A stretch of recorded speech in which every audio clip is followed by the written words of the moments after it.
Ce qui nous a interpellés dans la question ivoirienne, c'est le coup d'État permanent que vit la Côte d'Ivoire. Nous nous sommes amenés à parler de coup d'État permanent, comme l'a souligné Moïse tout à l'heure, que depuis la mort du président Félix Houphouët-Boigny, un scénario s'est mis en place en Côte d'Ivoire. Et ce scénario, l'aboutissement, c'est ça qui nous amène aujourd'hui dans la situation qui prévaut en Côte d'Ivoire. Le rôle sulfureux de la communauté dite internationale est interpellant.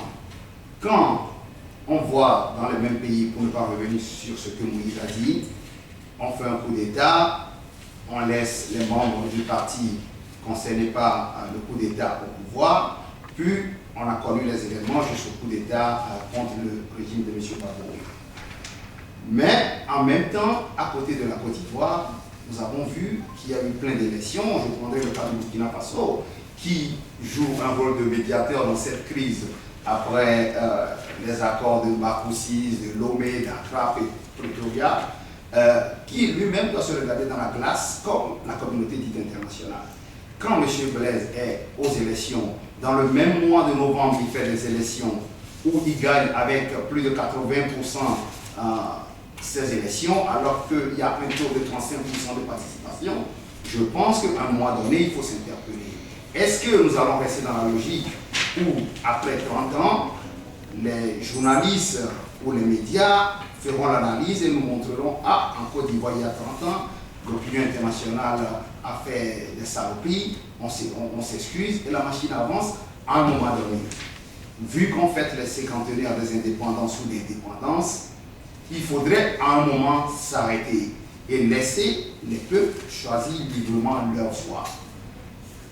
Après l'effondrement du mur, on ne parle plus du bloc est-ouest, mais aujourd'hui, la question se joue autrement.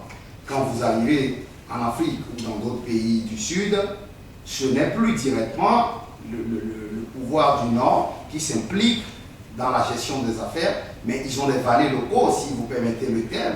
Ils ont des concierges, comme je les appelle, qui sont ces chefs d'État qui jouent, ou ces marionnettes qui jouent pour les multinationales et les puissances étrangères.